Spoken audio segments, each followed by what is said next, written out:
Hi, my name is Mary. Today FM plays the best music in Lambasa. Today FM rocks. My name is Thomas. I'm here in Nakasi and I like to listen to Today FM because it rocks. My name is Milenia. Today FM rocks here in Singatoka. My name is Alfriti and Today FM rocks here in Tabwa. My name is Mary Jane. I love listening to Today FM here in Ba. Today FM rocks. My name is Ilaiti Ambal and I love listening to Today FM. Today FM rocks here in Osur. Today's hit music on Today FM.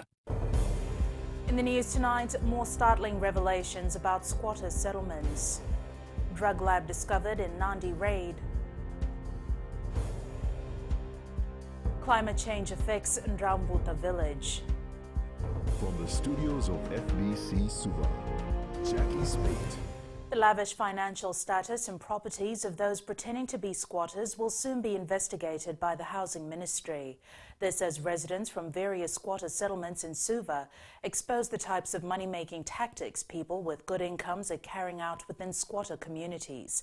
Tonight, FBC News can reveal that those who are well employed, including teachers and university lecturers, own houses, canteens and high-end cars in some squatter settlements.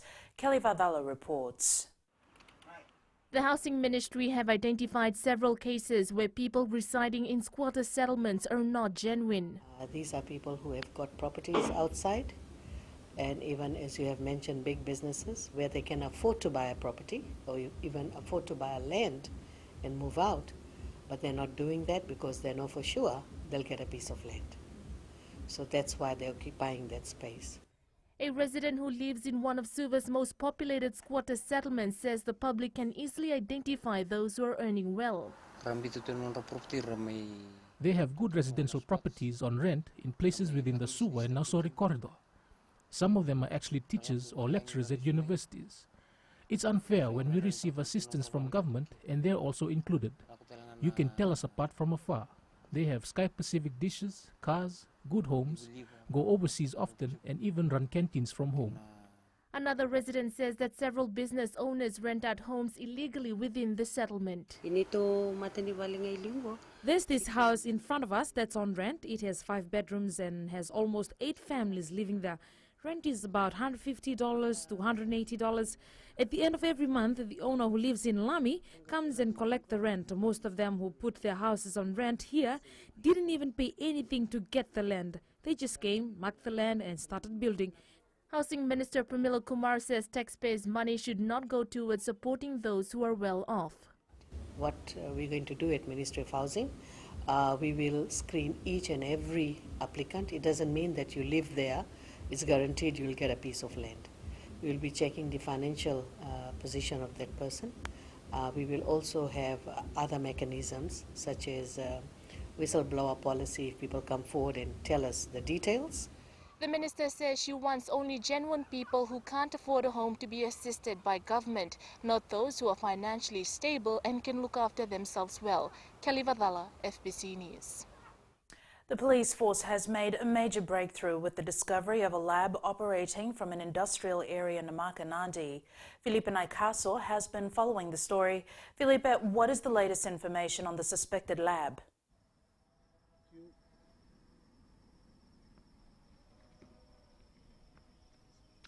Yes, Jackie, early today I was at Beddoe Circle in Nandi. This is where Planet Hayes nightclub is located. The area was also cordoned off by police officers following a raid which is understood to have taken place last night. The nightclub is also a very famous spot for many in Nandi, and it is also located in a very unusual spot at an industrial area. The nightclub has been operating for more than 10 years, and for many in the area, the only concern was of the noise level and drunkards in the morning, but the revelation rather of it being a suspected drug lab has left many shocked. FBC News also spoke to a couple of people that have businesses around the area, and what they've told us is that they still cannot believe that something of this big is happening just right under their nose. What seems to be a laboratory for manufacturing illicit drugs at this nightclub in Nandi was made after a suspect was arrested by police for allegedly transporting illicit drugs from Suva to Nandi. We've made a significant arrest recently, or find recently, of a clandestine lab in the Nandi area. That's a major breakthrough for us. Like I said, we are rattling their structures now and disorientating them, and that's one of the issues that we've dealt with. Upon questioning the suspect, police gathered information which led to the discovery of the lab at the Plaza Hayes nightclub. The same team of officers then searched the night spot and allegedly found materials and equipment believed to be used in the manufacturing of the illicit drugs. This has also left business owners and workers in the area shocked. Big shock for us, actually, when we came down this morning and seeing all the caution tapes around this area, and like it's been a shock that we first thing came to our mind that it was made up. But after some time, when we came to know the real truth, that was something else. Yeah, this one is a very shocking moment for us, because this one is an industrial area. First of all, this nightclub was not supposed to be here. I don't know how come they have this nightclub in our industrial area where we have all our workplace over here.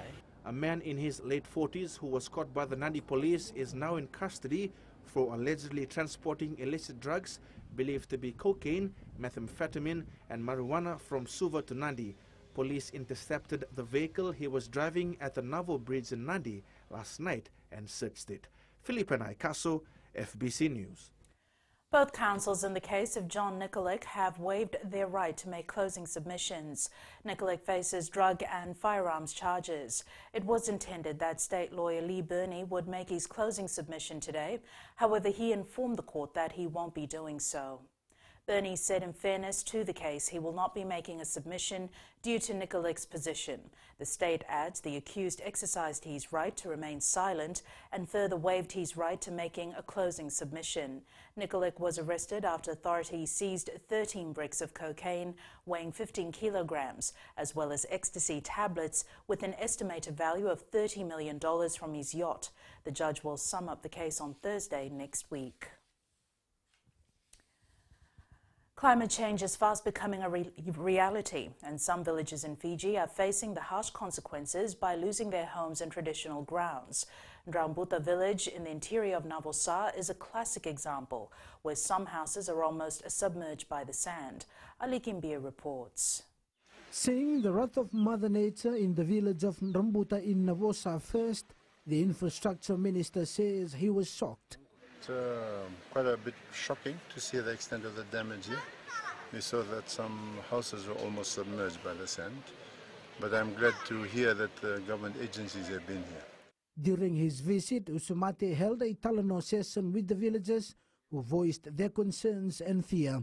He assured the villagers that government will do all it can to find avenues to assist them. There have been very good discussions, good suggestions have been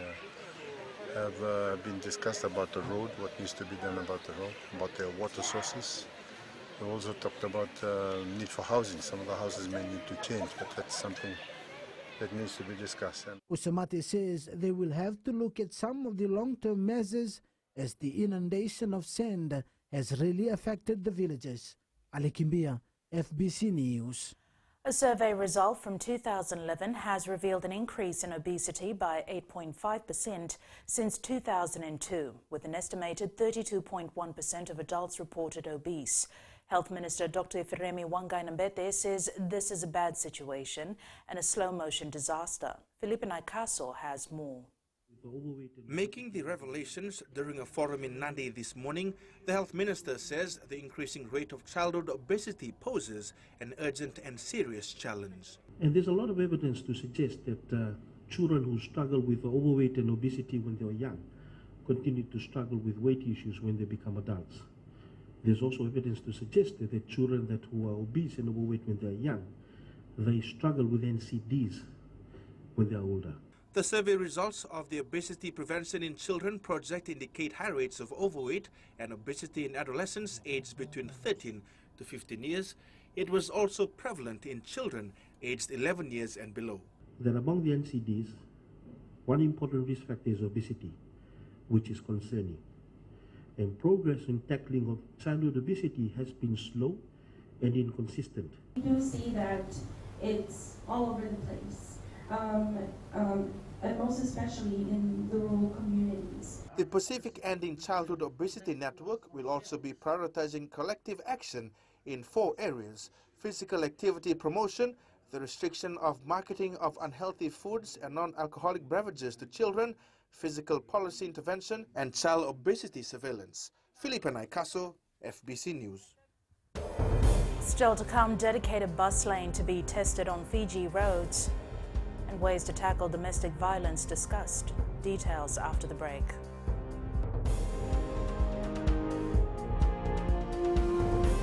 Bula, nevang gomal kay leloma, ngongai nakas untuk makarong ng Bula FM, namban 2 na sere. Hoya ubasit sai lambasa, ya untuk talita ina warong ng Bula FM, namban 2 na sere. Gua do tumeli ako na tao no hinga toka, talita kina na warong ng Bula FM, namban 2 na sere.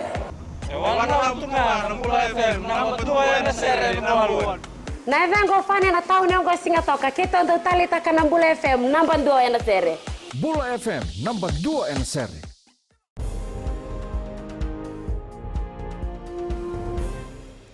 Plans are underway to trial a dedicated bus lane between the Suva to Nausori corridor in a bid to ease traffic congestion. The Fiji Roads Authority says this will only be introduced in other parts of the country if the trial period is successful in the Central Division. Catherine Krishna reports. Peak hour traffic congestion is now an everyday issue faced by commuters, and the Roads Authority is looking at different concepts to solve the problem. When we finish the whole of Kings Road, we will put a blue lane in there. We call it a blue lane just for convenient terminology. But the blue lane will be a bus-only lane. Strict rules will be implemented once the buses have a dedicated lane to stop other vehicles from using this section of the road. The lanes are actually only for buses, and they're monitored by cameras, and people that flout the rules are fined.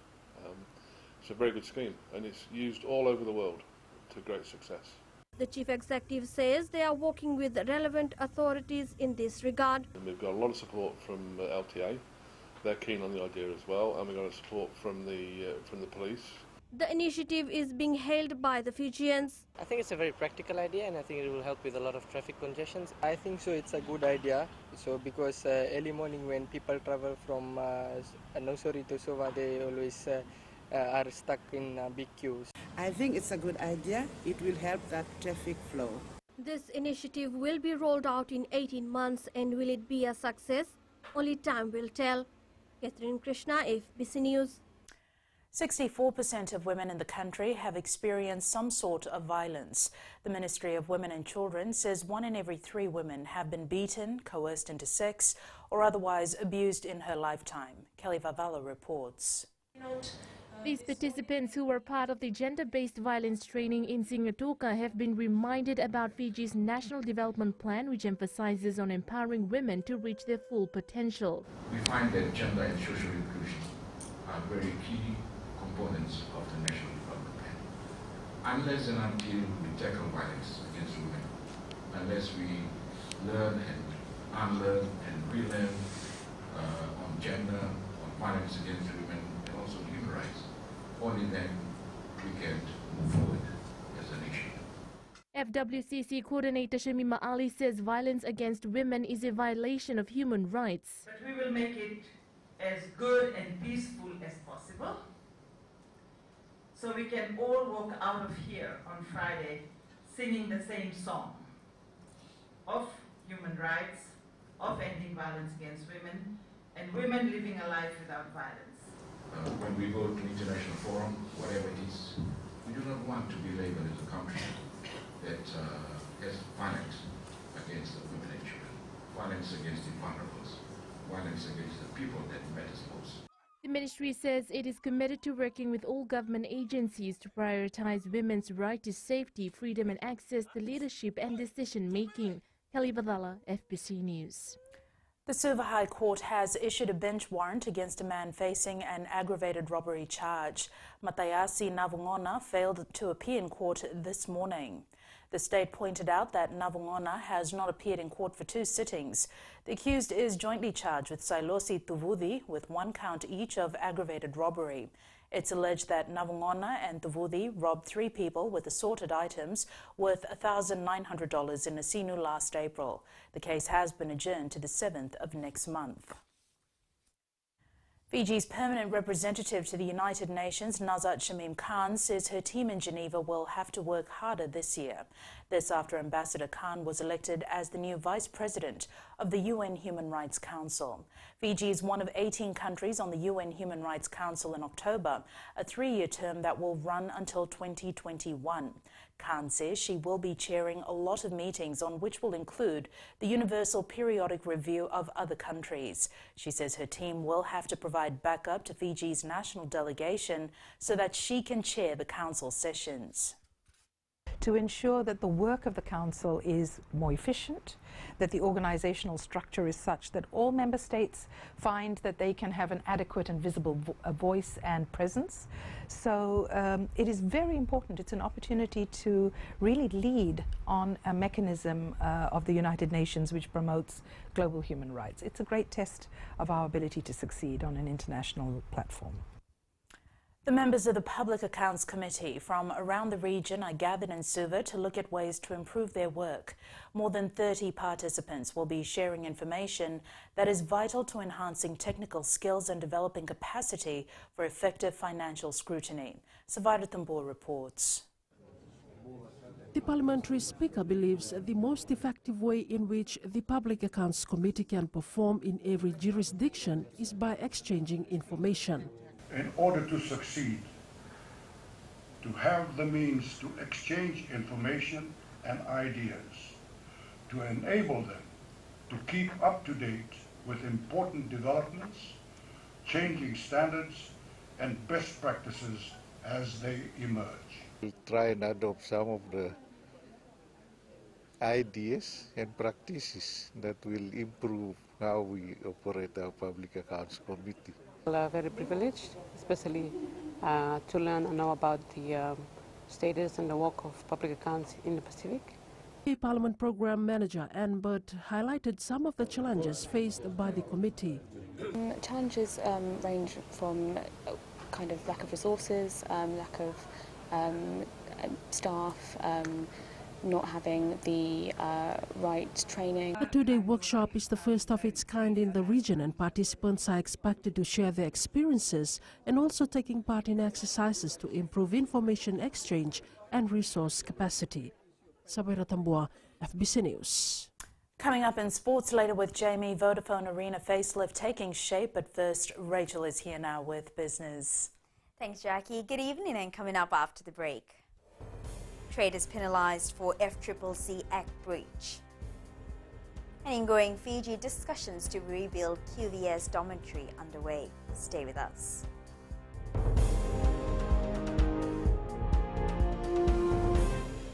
Lola, I am Eleanor. For the best classic hits, I only listen to Gold FM here in Singapore. Gold FM, only the classic hits. My name is Seni Rawa. I love listening to Gold FM here in Nosuri. Gold FM, only the classic hits. My name is Dino. I'm from Outrigger, Coral Coast, Singatoka. I love listening to Gold FM, only the classic hits. My name is Salote. I love listening to Gold FM here in Nosuri. Gold FM, only the classic hits. Bula, my name is Mariva. Gold FM plays the best classics here in Outrigger, Singatoka. Gold FM, only the classic hits.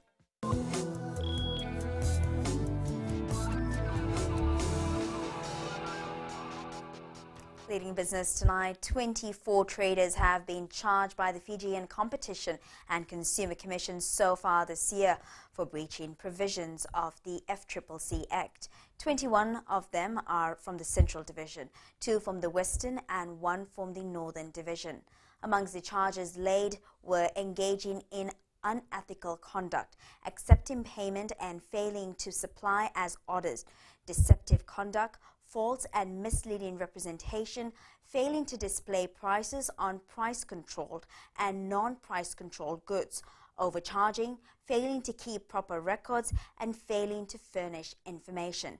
Chief Executive Joel Abraham says the FCCC has on numerous occasions warned traders against unethical practices. However, a handful of unscrupulous traders are taking advantage of vulnerable customers. 112 new investors entered the South Pacific Stock Exchange from mid-January to February. Business Development Manager Pritesh Prasad says 93% of the new investors are primarily noted for the Fijian Holdings Limited shares. Prasad adds the increase in the activity for the FHL shares are due to the adoption of the share split process of shares. Share split process was undertaken by FHL at the beginning of this year, and what it really means is when the last traded price of a listed company is adjusted by the ratio of the share split. So in FHL's case, they did a 1:10 share split. What it meant was the last trade price of $8.50 was readjusted to 85 cents, whereas the number of shares on issue was multiplied by 10. And we now join Sean from HFC Bank with the latest from the global stock market. The US dollar stood firm against its major rivals today, mostly driven by improved investor sentiment. Expectations increased for an easing of the US-China trade conflict after both sides reported progress in talks. However, traders seem to have lacked direction as US markets were shut for a holiday yesterday, while the euro's latest bounce slowed as the focus flowed back to the economy and the European Central Bank policy. The ECB policymakers will meet on March 7th when growth and inflation projections are expected to be slashed as the Eurozone suffers its biggest slowdown in half a decade. Closer to home, the immediate focus was on Reserve Bank of Australia's monetary policy meeting minutes. The central bank cited significant uncertainties on the economic outlook. And that's all the latest from HFC Bank for now. Vinaka.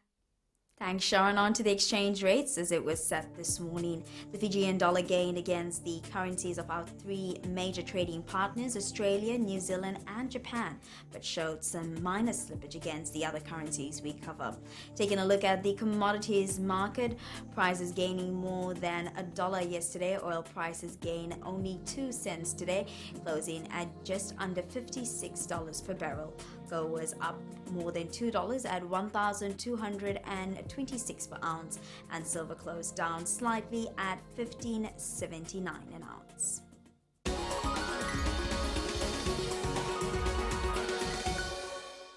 And in Growing Fiji tonight, the Education Ministry has conducted its scope of work to build a new dormitory at the Queen Victoria School. Minister Rosie Akbar says the construction will start soon and they're having discussions with the Indonesian embassy to rebuild the dormitory. With the state of the school being a major concern for parents and teachers, Akbar says they are looking at avenues to carry out the work at earliest. Well, at the moment, because the project was completed by the Indonesian government, we are going back to the Indonesian government to see how best we can take things forward. Because we definitely need to build a new dormitory there for the students.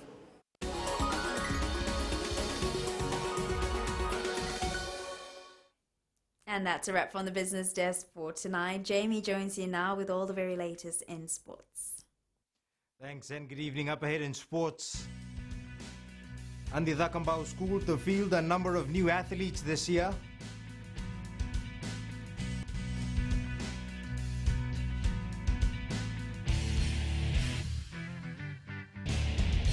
Hi, I'm Jyotishma. I'm from Singatoka. I love listening to Mirchi FM. Mirchi FM is hot.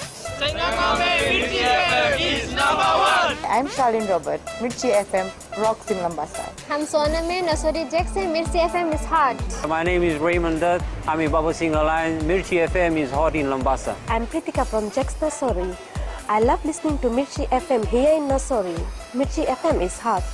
Mirchi FM, it's hot.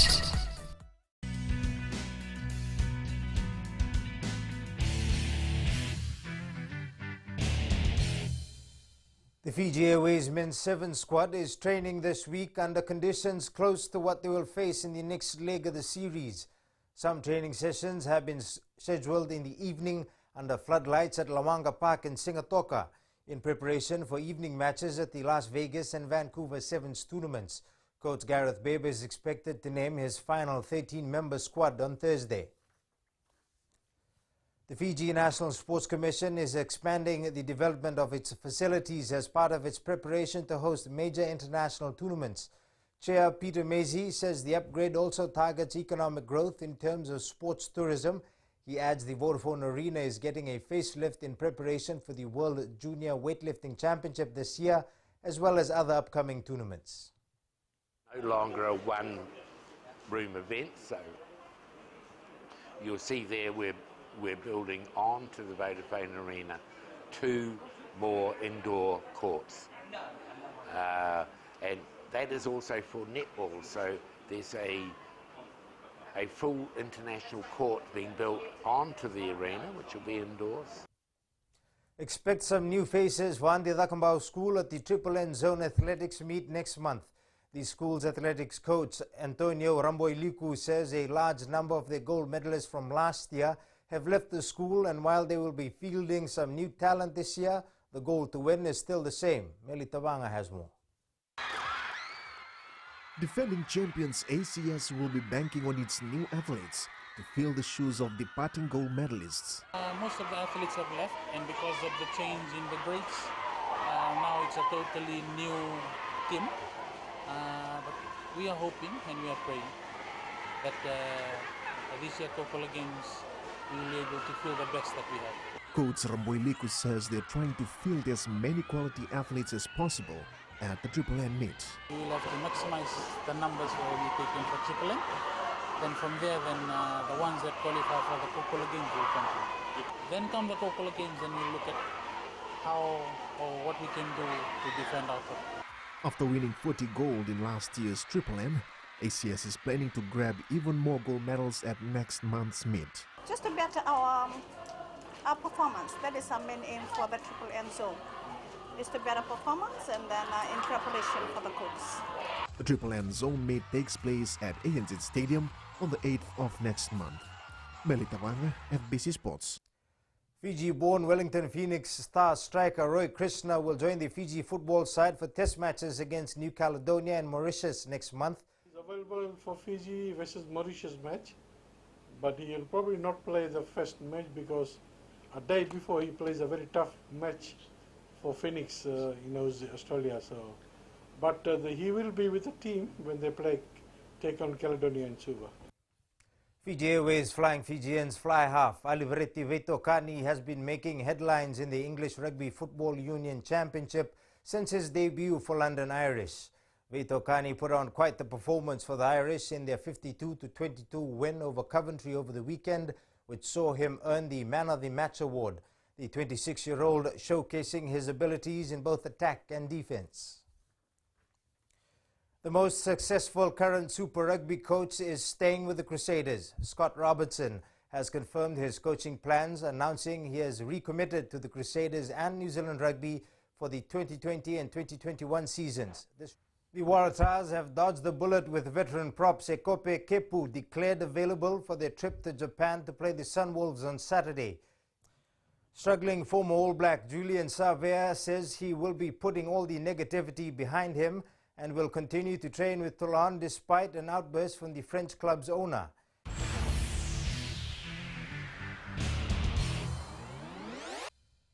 In today's Play of the Day, we take a look at Man United's Paul Pogba, who drove a fierce header to score their second goal in their 2-0 win over Chelsea in the FA Cup this morning.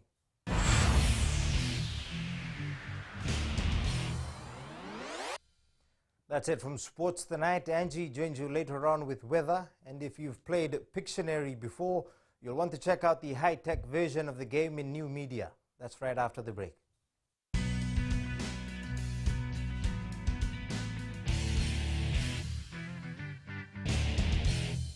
मैं नवनीत नंद नंबुआ से जैसे प्रेनी note मशहूर है वैसे radio Fiji 2 भी सभी जगह मशहूर है। रेडियो फीजी 2 देश की धड़कन। सीमा नकाशी से मैं रेडियो फीजी 2 पसंद करती हूँ सुनने के लिए। रेडियो फीजी 2 देश की धड़कन। मैं हूँ अंकल किंग सिंगाटोका टाउन के टैक्सी ड्राइवर। जैसे रग्बी फेमस है वैसे रेडियो फीजी 2 फेमस है। रेडियो फीजी 2 देश की धड़कन।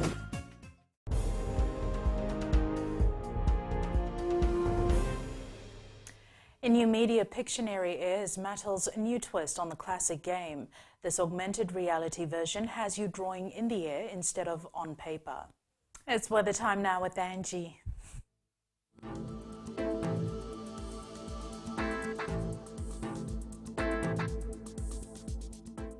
Hello there and welcome to the Weather World. Hope you're doing great this evening after receiving some great sunshine. The day was humid, but there were heavy showers in some areas. Taking a look in the west, such pretty and gorgeous conditions. After such unpredictable weather, the day was clear today, fine for a jog or fishing. Eastwards from Pakaba to Suva, it was humid and showery too.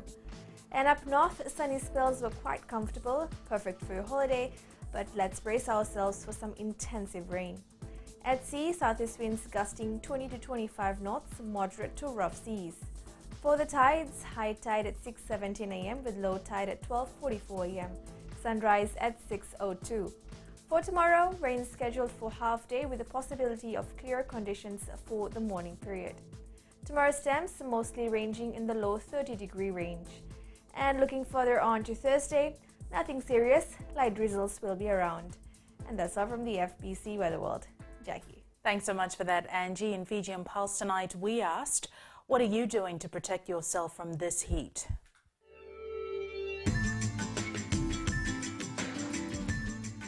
I'm keeping myself cool by drinking a lot of water because I think it's very essential to stay hydrated in this heat. Just stay comfy and stay cool and drink a lot of booze. It has been hot for a couple of days now and the heat is no joke. I sweat a lot and I carry my water bottle everywhere I go now. In this hot weather, I try to get hydrated every day. I carry a bottle of water with me everywhere I go. People are gonna stay in the air condition to fight shade or the heat. Currently, they are having a nice cold drinks, and if not, we have got a cold lemonade here, which keeps us going a whole day. I'm just getting myself hydrated and avoiding myself moving around out in the sun.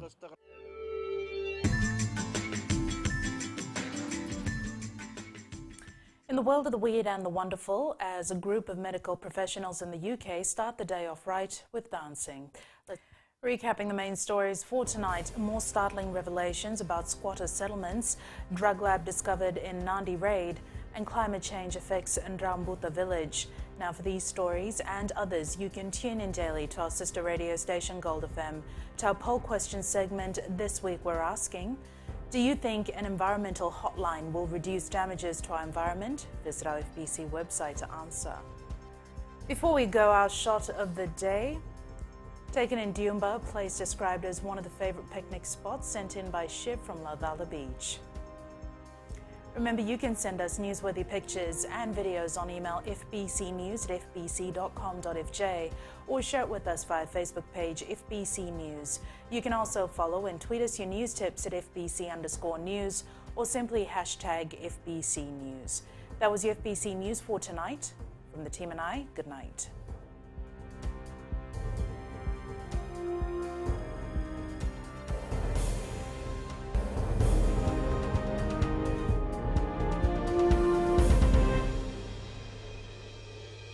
Bula, neva ngo malakai leloma, ngo ngai nakas ondo bagrong ng Bula FM, nambang dua na sere. Hoya ubasit sai sa Lambasa, ya ondo talita na warong ng Bula FM, nambang dua na sere. Guya do Timeli, ako na tao no hinga toka, talita kina na warong ng Bula FM, nambang dua na sere. Wana tuna ng Bula FM, nambang dua na sere naluan. Neva ngo fane na tao no singa toka, kita ondo talita ka ng Bula FM, nambang dua na sere. Bula FM, nambang dua na sere.